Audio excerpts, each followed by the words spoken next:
Good morning, Cincinnati. Welcome to TV Toastmasters Club 9523 Humorous Speech and Tabletopics Contest.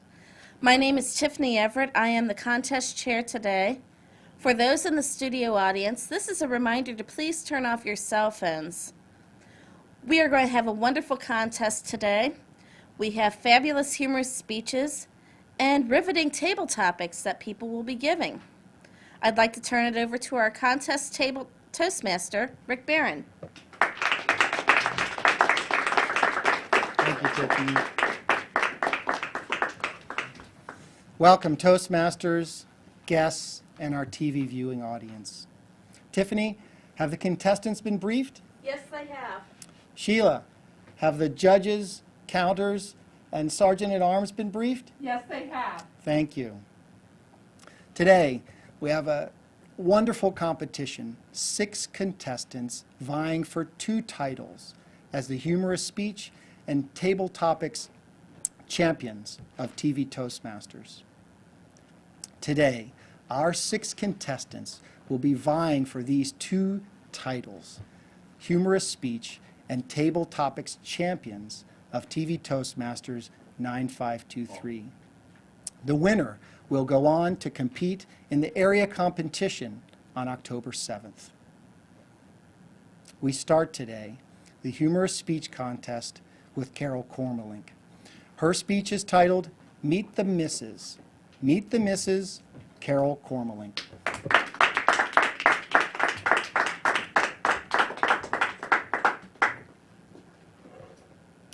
I took 2 spoons from the table. I didn't mean to steal. 'Twas on the doctor's prescription. Take 2 spoons after each meal. Mr. Toastmaster, have you ever assumed that what you said was so simple everyone would understand what you intended? Well, if so, let me introduce you to the misses. Ms. Interpret, Ms. Understand, and Ms. Lead. The simple instructions, take 2 spoons after each meal, is pretty simple. Yet, as you just heard, it could be misinterpreted. And sometimes at Toastmasters, we have speakers and we have evaluators. Sometimes the speaker misinterprets what the evaluator is trying to do for them. And they interrupt the evaluator to defend their speech. And instead of listening, because if you listen, if you open your ears, close your mouth, and listen, then you're able to separate the helpful feedback from the SSOs. SSOs, simple, stupid opinions. And do not be afraid to ask after the meeting if you weren't certain what message was being conveyed. Sometimes when we misinterpret things, there was this guy at the bar, and he had to train flea, and he'd say hop, and the flea would hop, hop, and the flea would hop, and he got bored. So he thought, I wonder what would happen if I cut off one leg of the flea. So he cut off the leg, and he said hop, the flea hop, the flea hop. I wonder what would happen if I cut off 2 legs. Hop, the flea hop, the flea hop. So he cut off 3 legs. Hop, the flea hop, the flea hop. So he cut off 4 legs. And he said hop. Nothing happened. Hop. Nothing happened. And it just proves that when you cut off 4 legs of a flea, they lose their hearing. Which leads us to misunderstand. Have you ever misunderstood some clear instructions on how to get from point A to point B? Of course you have. That's why GPSs are so popular. And I don't have one, and I always repeat back the instructions, and especially if they say, you can't miss it. And I say, well, if I do miss it, what is my next landmark? Because I'm sure to miss it when they tell you you can't miss it. I know that you can't. And Jim Vogley had a saying that said, never give instructions that can be understood. He's an attorney. Never give instructions that can be understood. Always give instructions that cannot be misunderstood. When I was in Florida, back in '78, my brother had a grapefruit tree in his yard. The grapefruits were so sweet, they didn't even taste like grapefruits back home here. And he told me the reason there's a grapefruit bug, and it eats all the tartness out of the grapefruit and deposits on the rind. I came back and I told everybody this fabulous discovery. And I was telling Sheila last month, and I said, in all those years, no one ever corrected me. That it's because the fruit is ripened on the tree. That's why it's sweet. There's no grapefruit bug. And she said, well, that's because we believed you. So maybe my brother Bill, who was a great kidder, actually didn't try to mislead me. But if you're kidding someone, please make sure that they know you're kidding and don't assume that they know you're kidding. Because here for 20 years, I was a fool telling people about the grapefruit bug. And I'd be willing to bet that before this week is over, you will meet one of the Mrs., either the misinterpret, misunderstand, or mislead. And just be sure that you stop and ask. Don't be afraid to ask, or don't be afraid to correct someone, especially if they haven't listened well. After my husband died, I had met some lady at church who hadn't been there. I hadn't seen her. She was in Bible study with me some years ago, and she knew my difficulties with my husband. And she said, Carol, how you doing? I said, well, I just lost my husband. And she said, oh, that's nice. And I thought, I don't think she heard what I had to say. And so I said, my husband just died. And she said, oh, I'm so sorry. So don't be afraid to ask if you haven't heard or you aren't sure what you heard, and don't be one of the misinterpret, misunderstand, or mislead. Mr. Toastmaster. Thank you, Carol. Our second contestant today in the Humorous Speech Contest is Rick Davis with his modest proposal. A modest proposal, Rick Davis. Thank you, Rick. Mr. Toastmaster, fellow Toastmasters, honored guests, I have a modest proposal. We have a new president. We have a new Congress. Everything's going great. You know, the health care bill is going to be off the table here pretty soon. Our economy's back to normal. So I think what we should do is think about the next big step. And a little while ago, I was reading this book on how the states got their shapes. Very interesting book. You'll notice that all the states have unique shapes. There are a few that are squares, but for the most part, they're all sorts of squiggly shapes. I think it's time that we go back and redraw the states' boundaries. We need to make them a little more easy to remember, a little better, a little easier to, well, we could reduce the number of states. Who needs 50 states, right? The first place we need to start, there's some obvious places to start. And the first place to start is up here in New England.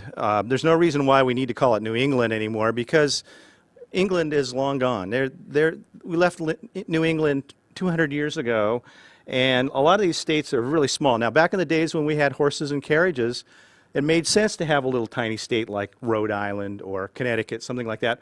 We have cars now. We have superhighways. We don't have to have little states. And we had 13 original colonies. I think we could get it down to 6 or 7. No big deal. Some big states like New York, if you've ever driven across New York, you realize that New York is too long. It's just an incredibly long state. You start driving across to Albany or something like that. I think we could divide that into 2 states easily. That would make for a much nicer situation. Oklahoma, look at Oklahoma's got this thing hanging out here, this panhandle. It all has to do with slavery and Native Americans and all these sorts of things. There's no reason why we need this little panhandle. Let's go ahead and just cut it right here, take away from Texas. Texas is big enough. You know, let's make it a little bit smaller, give New Mexico part of Texas, and we could probably actually give some of Texas back to Mexico. I mean, it would make some sense, I think. California's kind of a weird shaped state. It's real long on the north and south because it was actually, it decided for itself where its boundaries were going. If you read the book, you'll find out that California decided for itself that it was going to be long and narrow like that. And I think it could be easily divided into two. That would make Arnold Schwarzenegger happy, because now he only has to worry about half a state, and it would make for a lot better budget situations. Some of these things, like this little boot heel of Missouri, that's there historically because a big landowner wanted to be in Missouri rather than in Arkansas, and so we can cut that piece off. He's long gone. He's dead. His kids don't care. Some other things, it's a real tragedy that Alabama just has this little tiny piece on the Gulf of Mexico. I suggest that we go ahead and give it part of Florida. These things make sense. And there's one state that really sort of got messed up in the whole boundary thing, and that's West Virginia. And if you've ever taken a map of West Virginia, it's got this little piece out here, and it's got a piece up here. And I have a suggestion. West Virginia could become like the first really interesting state. I suggest that we do a couple of there's a couple possibilities here. One is that we could make it kind of in the shape of a circle. I think that would be kind of neat. That would be, when you look at a map, that would look really kind of cool. The other possibility is we could maybe make it in the shape of an X. The neat thing about that is if you were from Xavier or something like that, you'd have a state that was in the shape of an X. And it would only take a little bit of a chunk out of Ohio. But West Virginia is kind of a poor state, right? They have a lot of coal mines and Appalachia and all that kind of stuff. And what I thought would be really, really good is to get a corporate sponsor to sponsor the change. And I thought Coca-Cola, if you had a Coca-Cola bottle that fit in there, that would be great. And what you do is you set it up for like the next 50 years. Next 50 years it'll be shaped like a Coke bottle. And then after that, we could start negotiating with some other outfits. So maybe IBM or Microsoft, who knows, Xbox. Xbox would actually be good for the X, we could do that. So anyway, there are a lot of reasons to think this through, and with healthcare easily on its way, with the economy bouncing back, I just think that the next step is to look at how the states are laid out, and let's do this. Let's have a good time. Mr. Tabletop, or Mr. Toastmaster. Thank you, Rick. Balancing the scales. Balancing the scales, Don Wess.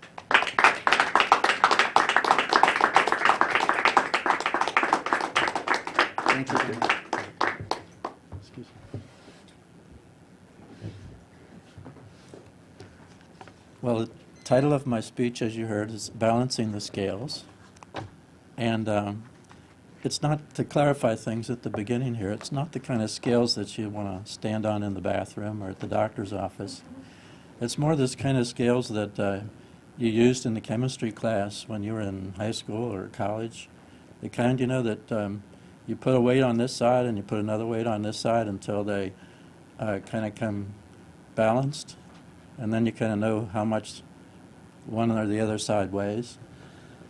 Well, if you kind of know what I'm talking about, and also if you're a Libra, it really helps to understand this speech, because the sign of the Libra is the balance, and it goes from the middle of September to the middle of October.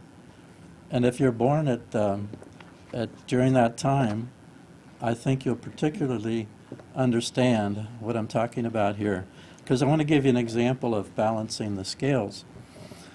I was walking through the mall one day, and I was going straight.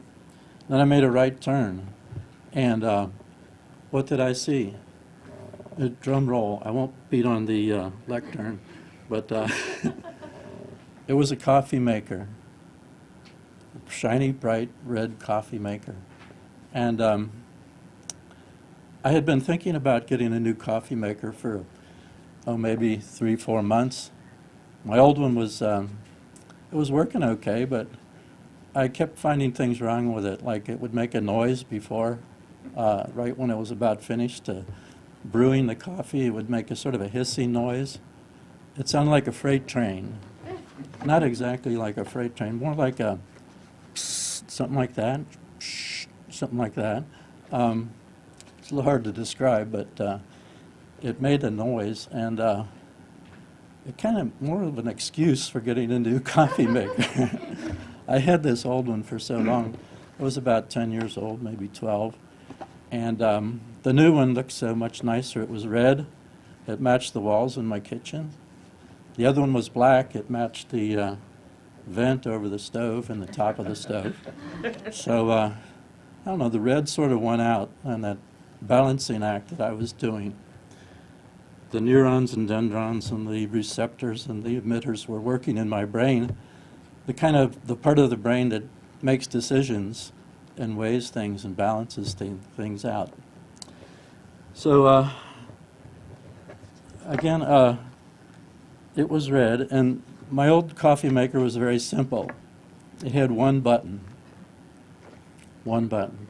Now the new one had no less than 8 buttons. And a dial also. So it's hard to figure out what was better, the simple or the more complicated. I sort of leaned toward the simple one. So I was thought, well, maybe I'll keep my old coffee maker. I was reading the directions of the new one, and it said it had a clock. Now I already had 2 clocks in the kitchen. One was on the wall and one was on the stove. And I really didn't need another clock. So maybe I'll keep the old one. But then the new one had a timer. Now you could set the clock. There are 3 buttons to set the clock. You could set the hours and the minutes and the AM and the PM times. I don't know if I really need a clock. I can do that in the morning, but maybe it'd be nice to do it the night before and have my coffee all ready. So that was kind of, I'm not sure what to do there. I think I could use a clock maybe, although I haven't used it yet. So I gave it away. I actually bought the new coffee maker, and this was last Christmas. Now it had another button that, well, you could set the clock with those 3 buttons, and then there's another button where you set the timer. You could, instead of, it worked like an alarm clock, actually. So instead of waking you up, it made your coffee in the morning.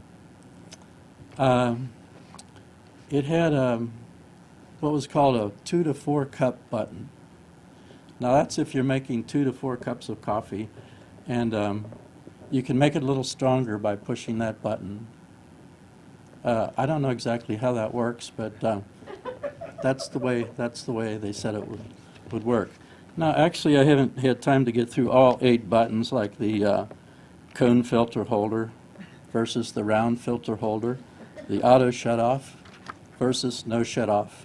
My old coffee maker would just evaporate all the coffee and leave a residue at the bottom of the thing. This one shuts off by itself after an hour. So, well, you can see why I finally decided to buy it.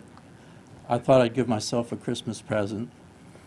Now the thing is, it sat under the Christmas tree, so to speak, until March. I just couldn't get rid of my old coffee maker. I guess I kind of got attached to it.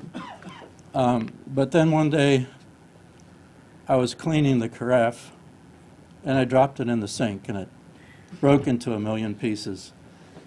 I thought, well, I know what you're thinking. It wasn't an accident, but it really was. It was an accident, because to prove it, I even went out and bought another carafe for my old coffee maker. And when I got home, it didn't fit, so I had to finally make the decision to open the box, get my new coffee maker out, and I'm really glad I did in a way. As I said, it really helps if you're a Libra, because it's quite a good experience to go through the agony of making a decision and feeling triumphant when you finally do make that decision. If you're not in Libra, well, maybe you have some other talents.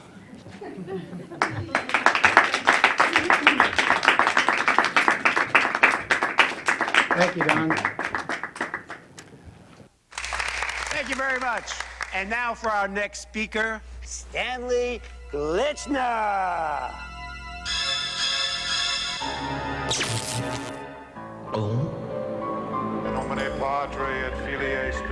Speaking in public doesn't have to be a death sentence. At Toastmasters, we can help you overcome your fears.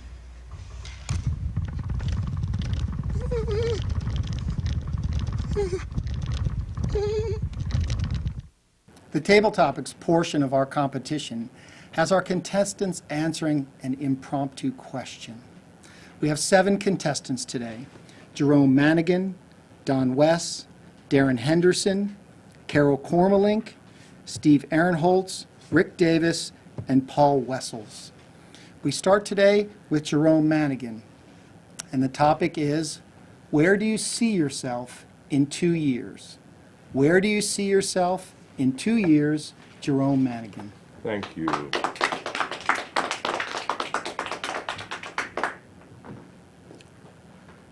Mr. Toastmaster, my fellow Toastmasters, and those who are watching us today. The question is, where do I see myself in 2 years? That's very difficult to answer. We have visions of ourselves doing this, doing that, being here, being there, and circumstances and fate and destiny intervene, and we find ourselves not being here, there, or wherever we thought we might be. Let me give you an example from recent personal experience. I retired from teaching after many years working in a classroom. My thought was that I am going to do what I want to do, which was probably very little of anything, but certainly not getting up at 5 o'clock in the morning to be in a school for the next 7, 8, 9 hours. I was involved as a volunteer at a school in the inner city, and I was doing that a couple of hours, a couple of days a week, and then that increased to more hours several times a week. The long of the story is this: I was invited to become the principal of the school. So whatever I saw myself doing 2 years after retirement, I'm not doing. I am now the principal of the school. So this is what I would say. Just go with the flow of life. Be open, be receptive to the good things that life has to offer, and be grateful. Thank you very much. Thank you, Jerome. Thank you. Our second contestant in the impromptu speech contest is Don Wess. Don, the topic is, where do you see yourself in 2 years? Where do you see yourself in 2 years? Don Wess.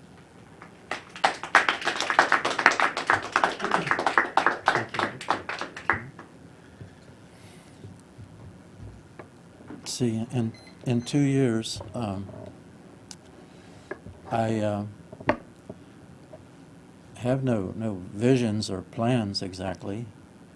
I just kind of take things as they come, and the only thing I can see myself doing in 2 years is about the same thing I'm doing now. It's kind of, changes are kind of hard to make sometimes. And changes involve a lot of decisions and things, and I've made a lot of changes. I figured out, like, from the time I graduated from high school, for the next 8 years, I was never in the same place for 2 years in a row. So that was a lot of changes. Maybe I've had my fill of changes and would like to be more consistent and settle down a little more. So what I'm doing right now is working with kids, grade school kids, that are having some trouble academically or socially or whatever, and usually work with them once a week to see how they can improve and what kind of goals they might want to work on. And then we go from there.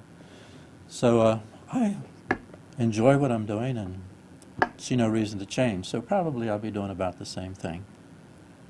Thank you. Thank you, Darren. Our third contestant in the Tabletopics competition is Darren Henderson. Darren, where do you see yourself in 2 years? Where do you see yourself in 2 years, Darren Henderson?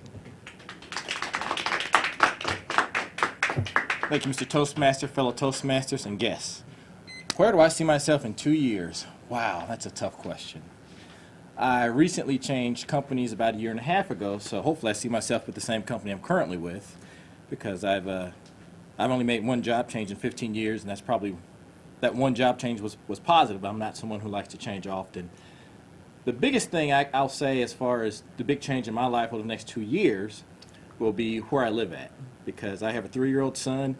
My wife and I lived in northern Kentucky because of where I previously worked, and we, over the next 2 years, right now he's in daycare, he will eventually go to kindergarten, and we have to make that monumental decision of where do we send our child to kindergarten at. Do we want to do that in Kentucky or Ohio? And that's a big decision for us right now. I'm sure if any of you who have small children realize the first school your kid goes to is a pretty big decision. Do we want to send them to a private school? And of course, where you live at is a big decision also. I personally like northern Kentucky. My wife isn't quite as crazy about it. Something about, she's from Missouri, and something about living in Kentucky bothers her. I don't know exactly what that is. Sorry for anyone who grew up in Kentucky. So we have a big decision as to whether or not we move to Ohio or Kentucky. From a career standpoint, I do like what I do, but I think I hit the 40 threshold a couple years, or last year. I think as most of us hit 40, we do wonder, well, where do we want to see ourselves, the next 10, 15 years? 20, hopefully within the next 15, 20 years, I'll be at a point in my life where I can retire, even though that seems extremely far in the future. So I think what I'm going to have to do the next couple of years is just determine exactly where I do want my life to proceed to from a career standpoint, to determine whether I want to continue on the current path or maybe make a slight change in some other direction. So I think as someone who is 41 years old, with a small child, I am at that point in my life where I do need to make some critical decisions to kind of determine where I'm going next with my life. Mr. Tabletopics Master.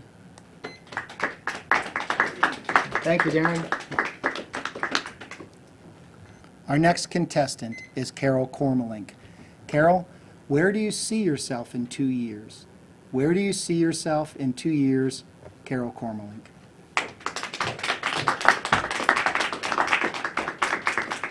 Thank you, Mr. Toastmaster.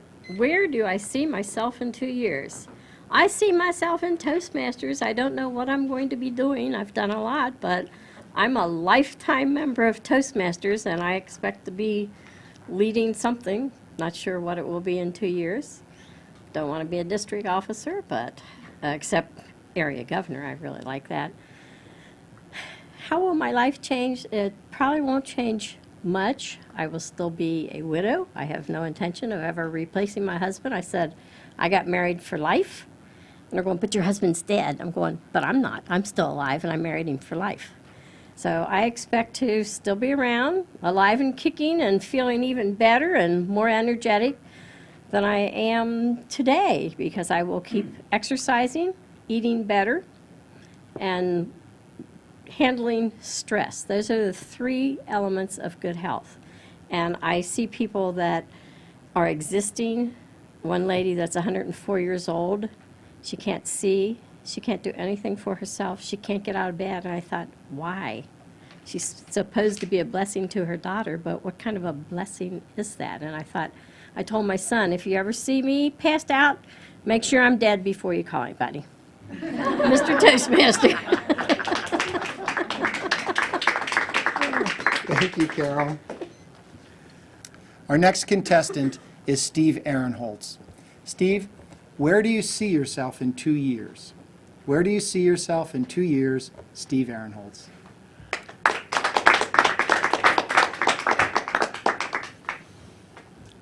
Thank you, Mr. Toastmaster, fellow Toastmasters, and our honored guests. Where do I see myself in 2 years? Well, the snide remark would be in a mirror,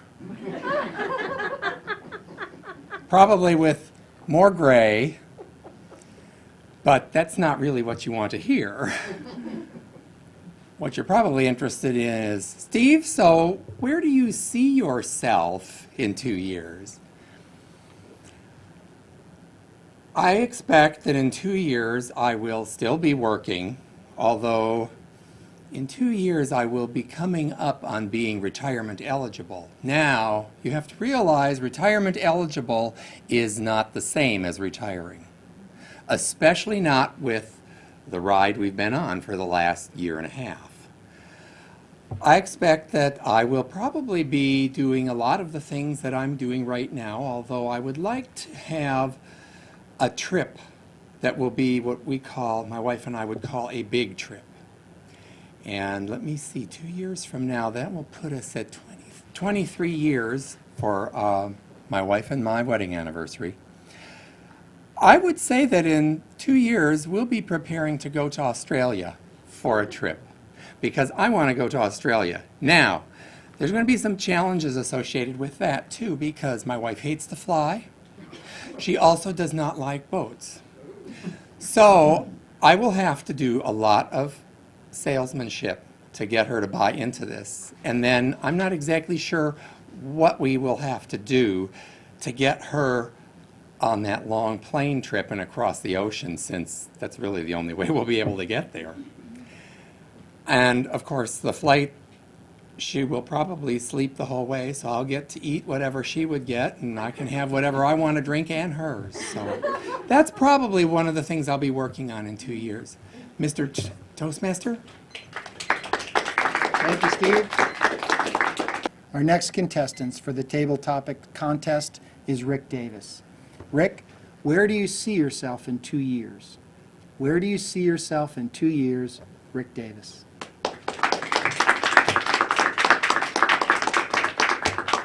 Thank you, Rick. Mr. Toastmaster, fellow Toastmasters, honored guests. Where do I see myself in 2 years? 2 years isn't that far away. 2 years is 2011. I won't be retired yet because I have another 6 years to put in at the salt mines at NIOSH. 2012, I guess there'll be an Olympics that year, a Winter Olympics, something like that. So I won't be going to the Winter Olympics, but I'll be watching it on the TV. The 2012 is kind of an odd year. Just trying to think of something that is coming up. Maybe my kid will be married. That would be nice. Get him out of the house. He actually is out of the house 5 days a week, and then on the weekends he comes and brings his dog and his girlfriend and all that stuff. So I think that would be nice to participate in a wedding. You know, I don't have to provide anything other than moral support and all that kind of good stuff. But 2 years, that's a interesting idea. Things are happening so fast that it's hard to keep track of sometimes, and 2 years is going to be on top of us before we even know it. Mr. Tabletopics Master. Thank you, Rick. Our final contestant in the Table Topics contest is Paul Wessels. Paul, where do you see yourself in 2 years? Where do you see yourself in 2 years? Paul Wessels. Thank you, Mr. Toastmaster. Where do I see myself in 2 years? You know, this is the first contest I've been to and done like this. And these questions are always philosophical, foo-foo-y kind of abstract questions.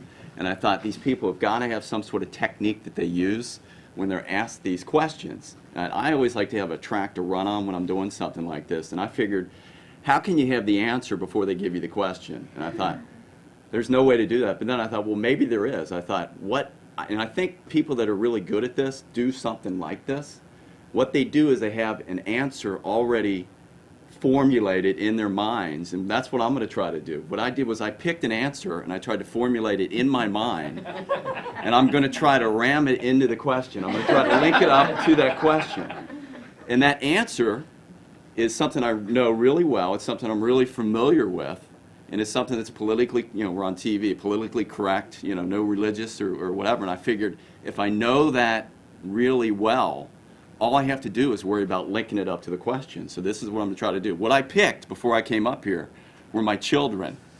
So what I'm going to try to do, the question was, what's the question again? Something about you. I see myself in 2 years with my kids. Hopefully, in 2 years, I'll become a better father. I have 2 children. They're 11 years old and they're 7 years old. And so in 2 years, I hope to have trained them to be better citizens, to be a better father, and just to be better kids. So anyway, that's my technique. I told you my secret. I'm going to try that from later. I know I didn't count. I'm probably not going to win this contest, but that I think people do, and I think the people that are really good at that, they have 1, 2, or 3 of those ready to go, and they jam them into the question. So thank you very much. Thank you, Paul. I'd like to begin tonight with a little joke. This guy, he's a farmer, and he says, "Hey, hello, sorry." But seriously, folks. Speaking in public is no joke. Doctor says, chicken says, For help, call Toastmasters, the public speaking support group. The chicken. While the counters are evaluating the ballots, we're going to get a chance to meet some of our contestants. First one is Steve Ahrenholz. Steve, would you come up and join me? Thank you, Steve, for competing. It says on your biographical sheet that one of your interests is your dogs. Could you please tell us a little story about one of your dogs? Oh, you want to hear about Pansy and Tater? Yeah. Well, Tater is our little male. These are both Boston Terriers. Mm-hmm. And Tater is an obsessive dog. He has toys, and he has one right now that he really likes. It's this rather dog-proof toy. I finally found one that he hasn't been able to rip apart in 30 minutes. And it's one he will play with, and what he'll do, I'll tell Tater he needs to go outside, so he goes over to the door and he takes his toy with him. And then he is holding it in his teeth, so he's got this, it's a ring toy. And he'll be walking around out in the yard doing his business with this toy in his mouth. And I think, well, that looks kind of funny. I think he thinks he's going to get played with, that he's going to get this toy tossed. But even if you ask him to leave it lay at the door before he goes outside, he'll put it down and then he'll snatch it up on the way out the door. Thinks you might take it. Yeah, or Pansy, our other Boston Terrier, might take that and run with it. So Tater tends to be a bit obsessive with his toys. That, and the other thing is, if you look in Wikipedia or someplace like that, and you would look up Chow Hound, I haven't done this, so I don't know whether this would be right or not, but you'd have a picture of Tater. Because he'll eat all his food, and he'll eat all Pansy's if she hasn't finished eating it yet. We have gone to making him sit and wait so that Pansy doesn't have to feel like she's got to choke down everything before he comes over there and sticks his face in her bowl. Sounds quite entertaining. Oh, they are. They're characters, Yeah. just like their owners. Thank you very much for your participation today in the Tabletopics contest. Rick Davis, would you come up, please?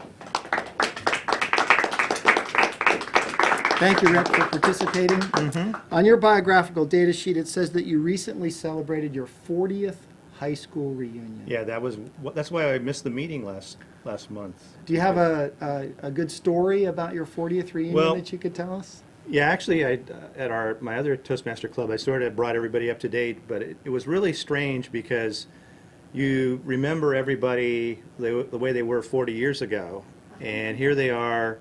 They're heavier, they're grayer, they're bald, they're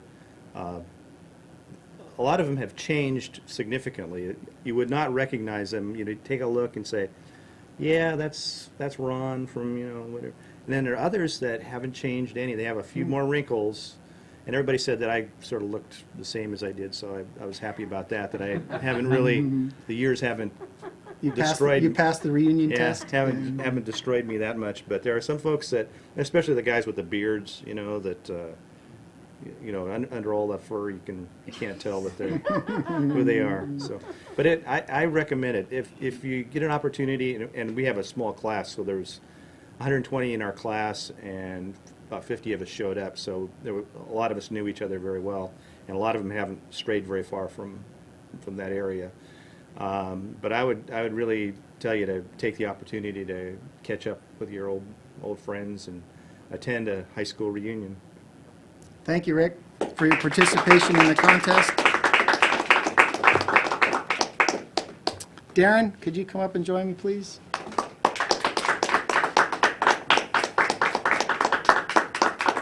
Darren? Yes. You had talked about your son, right? Yes. Got an entertaining story about your son that you can tell us? 3 years old? Yeah, well, he provides something new every day, as you can probably imagine. But a couple interesting things. When we were out having dinner earlier this week, and there's a pregnant lady standing there as we walked out, and as we walked by, I just heard her laugh and say, "He must know something." I turned around and I realized he touched her stomach. Just for no good reason. Just decided saw a pregnant woman, decided he'd put her hands on her stomach. So that's great. And then the other thing I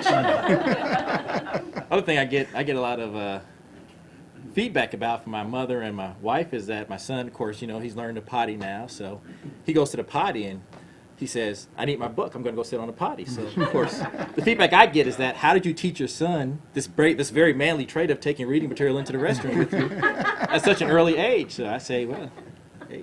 Born reader. Born reader, that's right. Thank you, Darren. Thank you. And thank you for your participation today in the contest.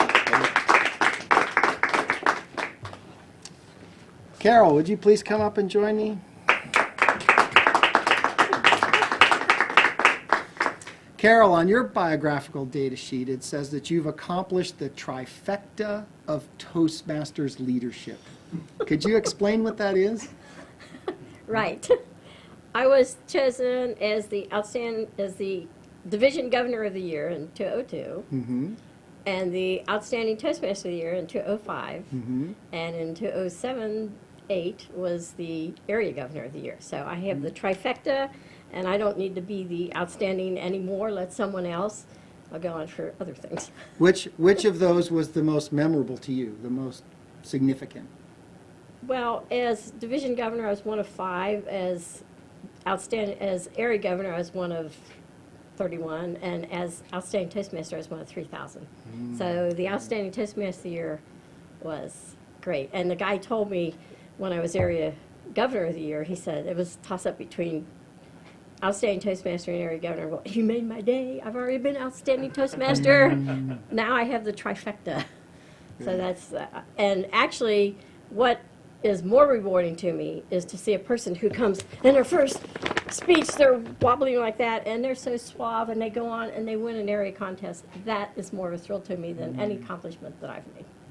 Thank you, Carol, for your competition and your recognition. Sorry. Thank you. Jerome, would you please join me, please?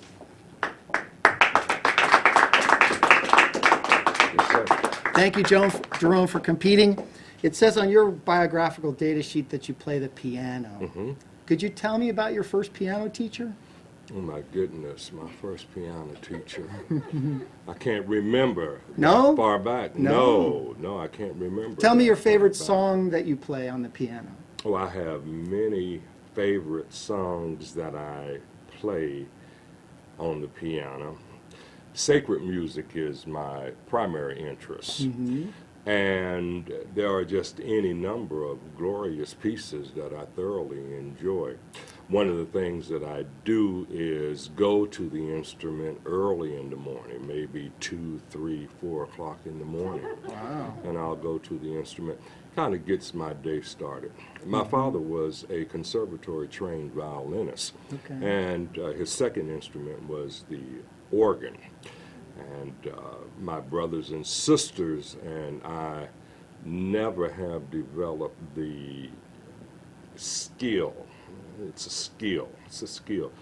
And I think that's because none of us have the discipline that the instrument requires. Mm-hmm. But when you think that with 7 notes, the world has been blessed with such glorious music, it's just absolutely unbelievable.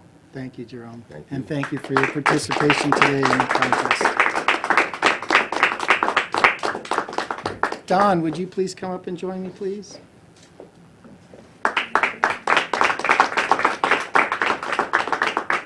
Thank you, Don, for participating today. It says on your sheet here that you sailed in the past. Can you talk to me about a sailing experience that was most memorable for you? Yes. I used to do some sailing. It's been a while since I've done any sailing. I used to sail up in a place called Lake Quinsigamond up in Massachusetts. Mm-hmm.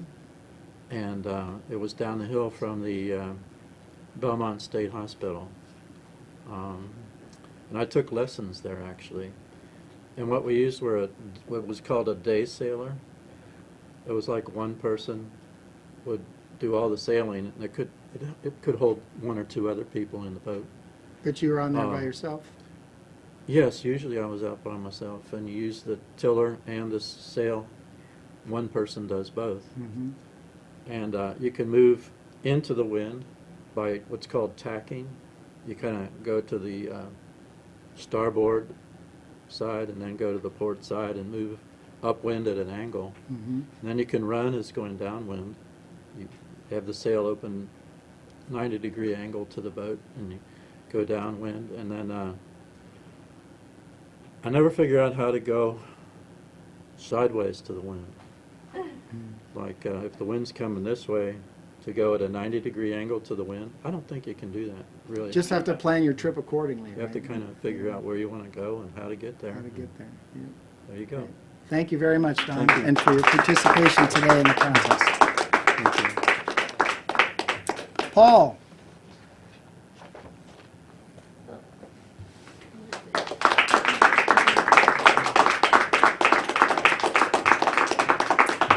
Hi, Paul. Hello, Mr. Toastmaster. It says on your sheet here that your interest is golf, and I know every golfer has a story that they like to tell. Do you have a golf story that you'd like to share with us? Well, you know, I don't really play much anymore. I No? put that because I didn't know what else to put. I thought, gosh, I got to fill out all this stuff for these contests. And I said, you want an interest? What's going on here? So I Okay, put tell golf down. me a but- kid story then. Well, I was forced to play golf as a child, but I'm Yeah. glad I did because it's something you can play until the day you die. And even though I only play once a year, and I played actually just one time this year, I actually hit the ball pretty straight. I can actually do pretty decent and look okay, and that's because my parents forced me to play golf. When I didn't really want to. We had the caddy. Me and my brother, Jim, I don't know, some of you know Jim out there, but we got up early every Sunday. My grandfather played at a place called Twin Oaks. We went there. We had a caddy with my dad and my grandfather every Sunday. I still remember it. Our shoes, we had those Converse shoes, those old style. I think they're coming back now. But when I was young, we had the Converse shoes. And I remember at 5 in the morning, we'd go to church at like 5. We'd get donuts, and then we'd go to the golf course. And I still remember walking around in that golf course and my shoes getting wet. It would go through my shoes and it would stain my socks. And I would always, but you know, being there, you could see all the different techniques. You could talk. And you know, you had some good time with your dad and your grandfather, and you actually saw them in a different light. You know, you saw them not being as a father, but you saw them being as, you know, you could interact with their buddies and all that kind of stuff. So it was a kind of a unique experience, and they let you hit the ball every once in a while. So you saw all the techniques, and it was more of a therapeutic kind of thing to these old men that would do it every Sunday. They knew exactly what was going on. They could kind of put that in cruise control, and it was a social thing. So. Anyway, I don't play that much anymore. My brother's much better than me. He hits the ball a lot further than me. But I can do it, and I'm respectable at it because I just did it when I was young. And it brought in good memories. So when everybody asks me, what do you do? It's a nice little subject, and I don't know what to put. I'll put down golf. Because I kind of familiar with it, even though I don't play golf that much. So that's what I did. Great. Thank you, Paul. Thank you. Thank you. Oh, excuse me. Oh, thanks. Yep. Okay. Time for the results of the Humorous Speech and Table Topics contest. I'd like to introduce Tiffany Everett and Sheila Mudd Baker to come up and present the awards. Ladies. There are a couple people that we'd like to take the opportunity to thank for their help today. We'd like to thank Paula Giblin, who is the current Area 53 governor, for attending and helping.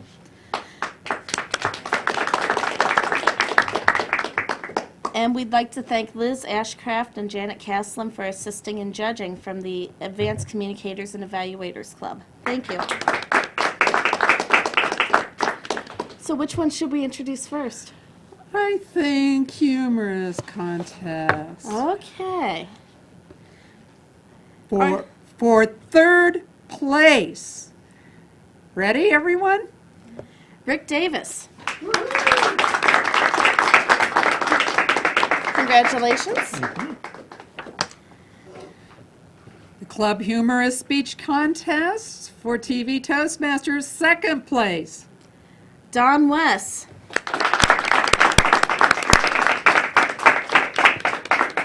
Thank you, Don. Congratulations.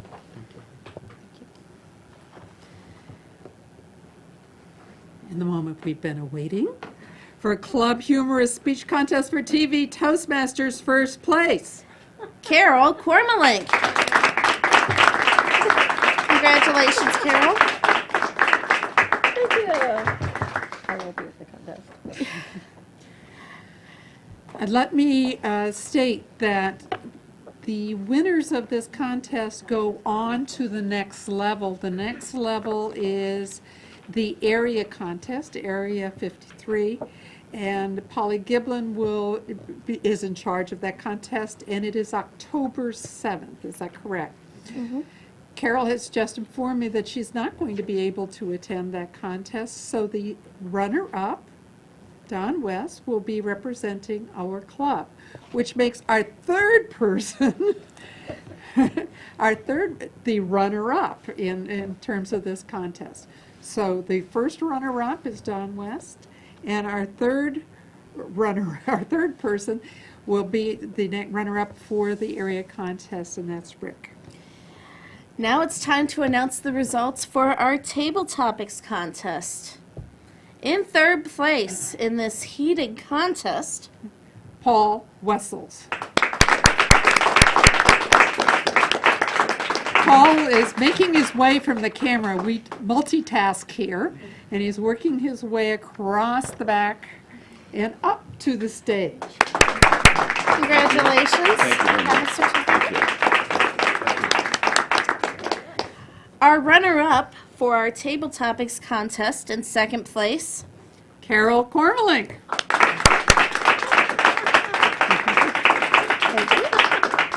Thank you much. first place and representing TV Toastmasters at the area contest, Steve Ahrenholz.